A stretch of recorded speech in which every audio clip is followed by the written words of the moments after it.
Welcome back to today's Sad Reality. This is the most bipolar channel on the entirety of YouTube. Welcome back. I say that half jokingly, but like, one day is good, the next day is bad, and probably more like a 90-10% split, but you know, we're here. We're trying to make do with all of it. My internet has been getting increasingly worse. My dad's pretty sure it's gaslighting me into thinking that it's my laptop being bad, and I'm pretty sure it's just our internet being worse, because it'll do this from time to time, but I can't really do things online. Even joining calls with friends nowadays, like, I'll just get DC'd randomly. We'll be trying to be watching like show or something. Um, I played Jackbox with 9 of my friends last night. That was fun. Um, and yeah, I guess I'll tell this part of the story. So yesterday was supposed to be a whole day of celebration and stuff, and I get it. It was a good day all around. I mean, hey, free lunch, spaghetti and meatballs. I'll never say no to that. But you think that would be the important part or whatever? It's like, wow, you outperformed everyone else in a company. You're new to this and you're doing well. But then I sit down to eat dinner with my parents, and they're like, hey, so that's cool and all. Tell us how lunch went. And I did, and I got through the entire story and stuff, and I'm like, well, my boss is quirky, and so am I guess. But I get to the story, and then my mom and I start talking at the end, and it becomes the whole like, hey, what are your goals? Okay, when are you moving out? I'm thinking, really, this is what we're back to. When am I moving out? That's a goal, I guess.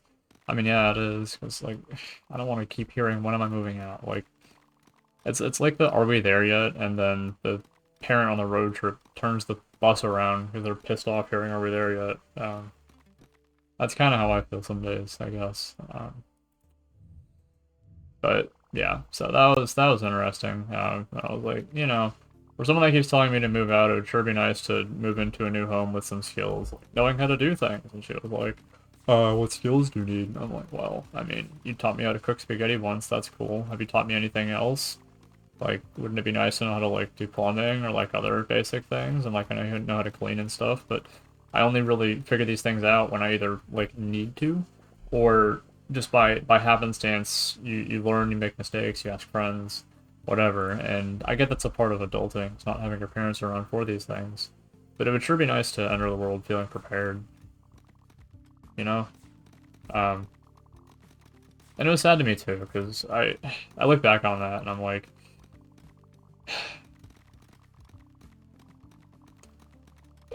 By the time I think you're 18, there's some statistic that goes along the lines of you only really spend like 90% of the time you'll ever know your parents, like face to face, whatever, by the time you're 18. And then you go off to college, you meet people, you get roommates, you move on.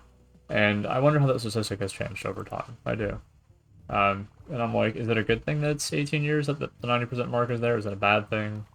Um, I don't know. And I'd like to think not everyone's parents are like mine, for better or for worse. But that's not really what I'm talking about in today's video either. That's just part of it, Welcome back to the sad reality where it's going to be happy then sad, and a lot of sad. There's a lot of sad in my life. So I showed up today at work in this custom jersey that my boss had made for me because the whole lunch thing yesterday, and it was cool. I like the jersey and everything, and I was kind of proud to wear it. But I get there, and as per usual, I'm like 5-10 minutes late because, I mean, the store doesn't open until 9. I still usually get there just before 9. Um, but I get there, go to the back, come back up the front. And my boss was like working on things, and he looks at me and he's like, "Why are you wearing that?" I'm like, "Cause I got it yesterday, and like you gave it to me, and you know, that was to be a cool thing." And he was like, "No, no, no, no, no, no, no. You have to humble yourself." I'm like, "Okay, I'll I don't need to wear the jersey." But like, why did you give it to me then? Like, what was the point of everything yesterday? I mean, yesterday he spent like what, again, 10 minutes almost just spouting off metrics for like the ways that it impacted the store, and the 11 awards that he gave to me yesterday. Like, hey, our store was top in like it was hitting some threshold. So I don't know the actual rating. I know we were top 50 in overall salesmanship or something like that. So like, not raw numbers. Our store was very bad as far as actual money, but like the other things. Because what I always hear from customers is like, "Wow, you're so nice at the store. You know, like y'all do a fantastic job." But we don't make as much money as everything else, and that's where business comes in and takes away the nice things because that's what business does best. Um, Not that that's fine, but that's the way it is, you know. Um, and speaking of what business does best, taking away nice things, I got there and my boss is like, "Go to the back, take off the jersey, come back up." Okay. Normally I wear two shirts to work because I wear an undershirt and an overshirt.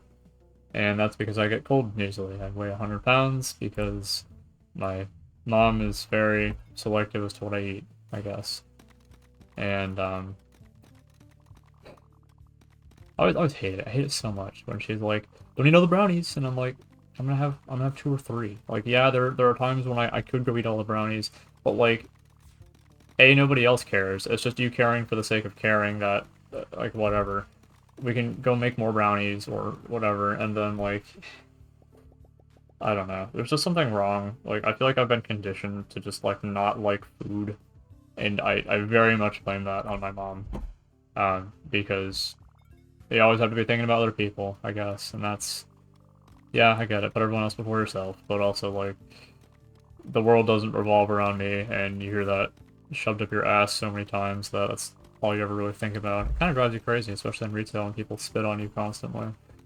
Um, like my favorite customer today was one that actually was lying to me about something. It's like trying to return something, and our return window is 90 days.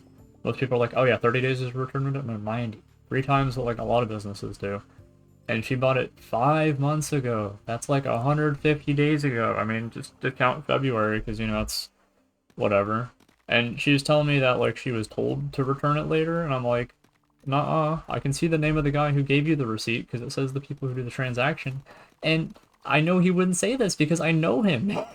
He's not gonna tell you just to wait till later. You want to return it now, and then you can go get the other thing if we don't have it in stock, or you could order it, or like there's a bajillion other ways we could take care of you for that. But it pisses me off when people do that, and then they're like, is there someone I can speak to who can help me return this? Or like, I want to walk today. I'm a 21-year-old. I'm a degenerate. I fucking suck. And what really pisses me off is when I get home and then just like kind of talking to my parents sometimes. It's like you never escape retail. It's always what the world's telling you to do, what your boss is telling you to do, what everyone else wants to say and see and do. Which I'm gonna go back to the whole thing about my boss in a moment, but you know, it's time to do some upgrades. Like if I was playing this optimally, I'd be upgrading like literally every other, but I can't be bothered. This is the brain dead content this channel is known for. This is peak brand right here, guys. Um, Everyone mine has a 1.1% chance of winning. Oh, that's cool, I guess. Spawn one rock. Oh boy. Why one rock? Uh,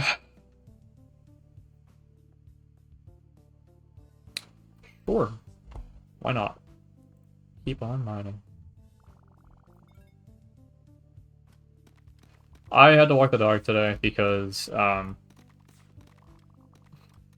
my parents don't have time for it. My mom's busy with other things. It's funny, when my mom brought the dog into our house, she was like, you know, "I'm gonna take care of her. I don't care. There's other responsibilities, whatever. She's my responsibility. I'll take care of her." So my dad was kind of opposed to the idea, whatever.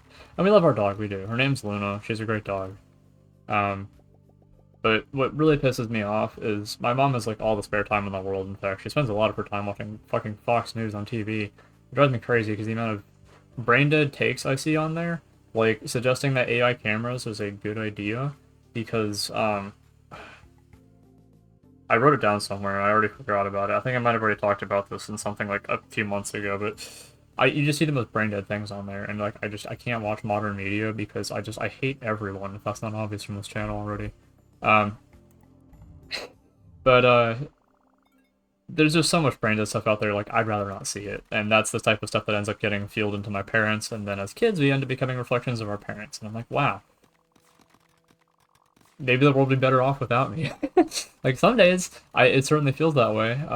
But you know, some days you get talked to like that, and some days your boss slows down his words and treats you like you're autistic the day after he was celebrating you to tell you how to do a basic task that you were asking a completely different question because your boss is weird. I was taking my dog on a walk, and like the expectation is you pick up after your dog, and I do. I do most of the time. The one exception to that is when you're off in the middle of the forest, whatever. People have backyards, there's boundaries, whatever. If it's mostly in the trail, I don't, pun intended, I don't really give a shit if you think it's in your yard, whatever. Um, and like I get it, if it's a nuisance, I'll get rid of it. Yeah, I don't want I don't like the smell. I don't like touching it. I don't like gross things bother me. This has been the case for a while. You work in retail, then it stops bothering you, I guess. But like, if I see someone throwing up, trust me, it makes me want to throw up too. Not because I sympathize with you, but because I find it gross. And like I take my dog, she takes a dump or whatever in the woods, and then some lady opens her thing and she's like, "You gotta clean that up?" And I'm like, sure, I guess. I don't know. And I end up the way we walk ends up like looping back around, and she's like staring me down. And I'm like, "Hello," and she says hi to my dog. She doesn't even say hi to me. I'm like, okay, that's. I hate myself too. Don't worry, you're not the only one hating me. Because clearly I do jack shit in this world other than being net negative. Um, but yeah, so like that's story of my life, I guess. When my boss told me to take off that jersey today, I was kind of pissed for a few reasons. And reason one, I understand just because I am super obedient or subservient or whatever you want to call it to people, because I know that's probably what I ought to do, even if that call it what it is. I think we ought to live to serve. I think that is a good thing to live by, even with this channel being kind of the antithesis of that in some way or another. I'm still trying to figure that out too. Don't worry. I don't know the answer to everything. I would sure like to know, but for now it's a mystery to me and you, I guess, if you're watching this channel. Um, but he was like, you know, you have to humble yourself. Going back to this, I'm like, okay, yeah, let's humble myself. And what he immediately starts talking about, he's like, you know, other team members could be jealous of me. I'm like, okay, yeah. But did they put up as much work? No, I didn't say this. We did end up having a conversation about this later. And I guess I'll try to get to that too. But he immediately starts talking about like he should have won store manager of the year or something. Like he feels like he deserved it. And I'm thinking you're really going to give me some half-assed speech about humbling myself, not wearing a award I won in a store one day, one fucking day, just to say that you should have won store manager of the year. Because if you ask me, the answer no. No. I complain about my coworkers all the time. They're shit at their job. None of them do anything right. And it kills me too, because like when other people are standing around, I'm telling them like, hey, can you help me fold these clothes? And they just go back on their phone. You know what? You do you. You know? I want to make the store look like a better place, or a better place, because when I grew up, I did this thing called Boy Scouts. It's kind of like budget Boy Scouts. The idea being,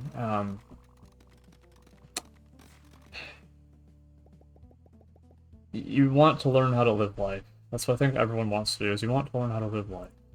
You know? And I think that's a good thing to do. I'd be very careful about who you're living, who you're learning how to live life from nowadays. That's something I think is very important where you gather and or collect that information. But for the sake of this conversation, there are many things from that I look back on fondly. And one of those things was, every place you go, leave it better than you found it. You know? And I think of that in really stupid ways. Like yesterday, I offered to clean up and stay behind after the whole celebration thing. You're like, no, go. You go. This is your day. Whatever. But like, if everyone did that, I mean, they wouldn't have to clean up. You know, it would feel a little bit better for them. I'm like, I understand that. I used to host fire pits for the trumpet section, a group of people that I kind of hate or look back on. And I'm like, wow, y'all weren't really friends. You're posers. Whatever.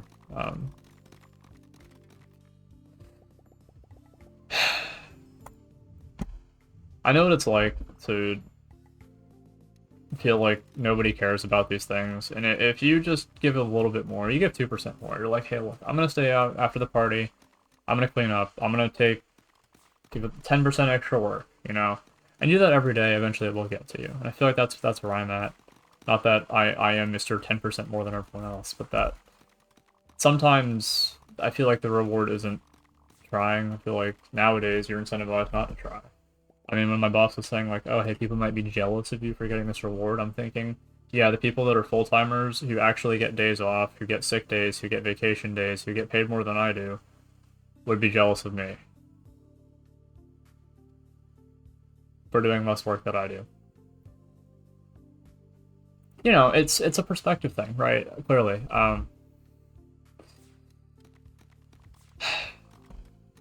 But I get deep into these conversations too. I don't I get mad. I do. I'm not perfect. I'm no saint. Um and I asked my boss, I'm like, "Hey, look, did I do something wrong yesterday? Like, I know he spent the entire day gloating yesterday, but if you're gonna give me this whole speech about politics and work and like how we should humble ourselves, I'm like, did I do something wrong?" And he was like, well, "Why do you think that?" I'm like, "Well, the way you reacted to me wearing the jersey, I thought that would make you proud. Because me wearing that, it's like this is your store. This is your guy in the store. Mr. 1.5 billion in sales, triple digits and like everything, you know? I mean, I left today and our donation percentage was over 100%, and I did 90% of that. Like, even if our sales are down like 20%, whatever, it's. I like numbers, I do. I look at my YouTube metrics, not this channel. This channel I care about for the sake of, um, I don't know. I'm still trying to figure that part out, I guess. But I like numbers, I do. And I look at my YouTube channel, I'm like, hey, well, this video performed well, this one didn't. Not like part of me understands that not everything's going to be entertaining, but there must be some reason to include things in a video, and if it's not entertaining, then fine, don't watch. But I don't think the internet just has to be there for entertainment. Sometimes it's there for something beyond that. Sometimes it's there for a person, a story, a narrative, a lesson, something to be learned. And I feel like I have lost that. I look at my parents from yesterday, and truth is, I look at them, I look at the face of my boss, I look at the face of my neighbors who are yelling at me for doing things when again, as far as I know, I'm totally in the right doing whatever, and I was totally chill with whatever, even though I got stared on afterwards. Like,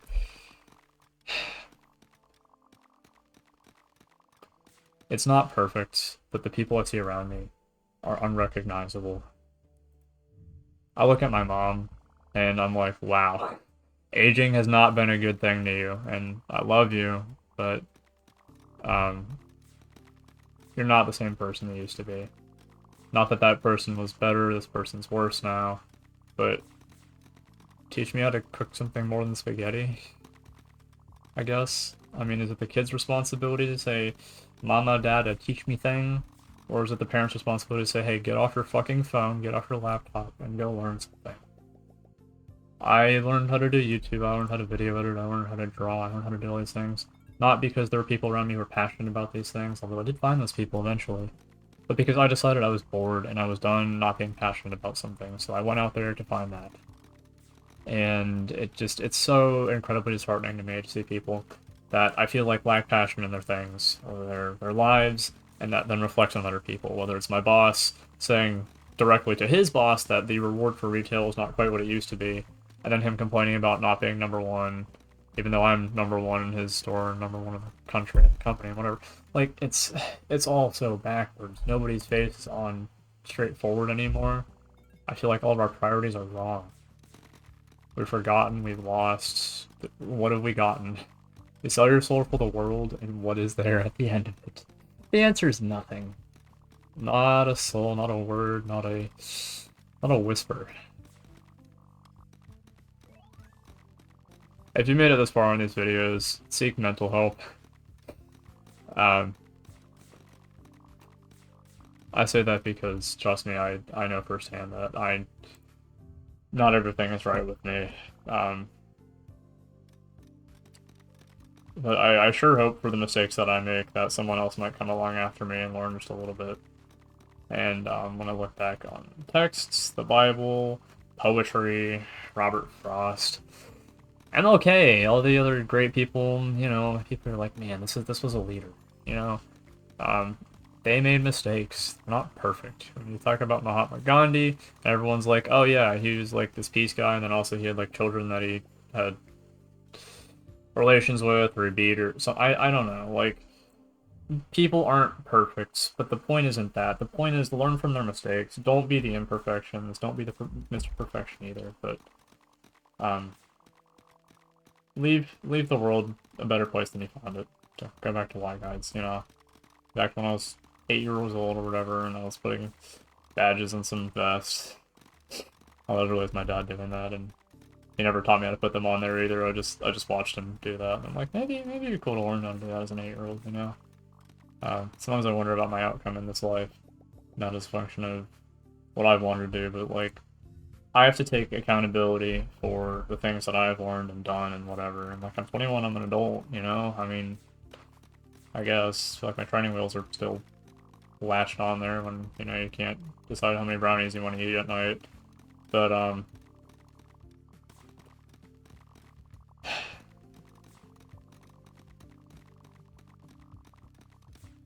be careful of the faces in your life too. Um, you want those to be the people that matter, the people that'll make a difference, and the people that you'll remember. And sure, I'll look back on this channel and I'll be like, wow, this time sucked. But there's a lot to learn, there's a lot to move forward with, and certainly a lot to do. So I refuse to yield. Thank you for watching. Thank you for listening to tonight's Sad Reality. I don't know if anyone watches the gameplay anymore. I at one point thought about doing this with just black background, but I'm like, no, then just go make a fucking podcast. So, this has been Mr. White Guy Who Never Swears, Mr. Perfect, Mr. Sad Reality. I'll see you in tomorrow night's Sad Reality, or tomorrow evenings, or tomorrow whenever's. Have a good one, y'all.